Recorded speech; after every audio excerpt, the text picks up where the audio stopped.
ay nagtataglong doon sa aming bayan, sa gitnang Pinas na aking pinagmulan. Sila'y nagtataka, ba't daw ako nagkaganito? Kung ano ang dahilan, ako lang ang nakakaalam.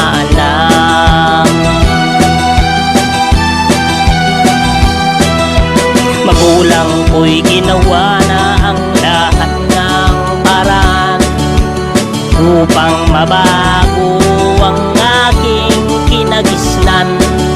Subalit hindi talaga mabago ang nakasanayan. Kung ano ang dahilan, ako lang ang nakakaalam.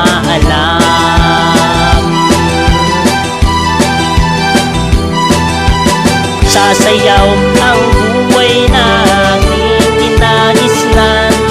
Ito rin ang dahilan kung ba't ako yumayaman.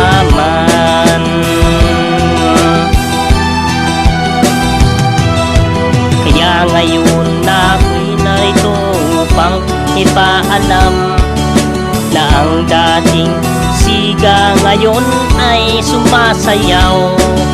Pagsikat ay di ko hangarin na makamtan, kundi malaman ng iba ang aking ginagawa.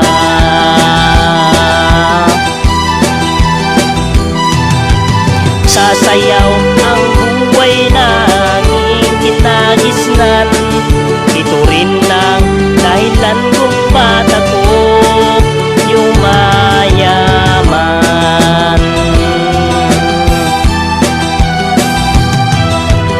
Sasayaw ang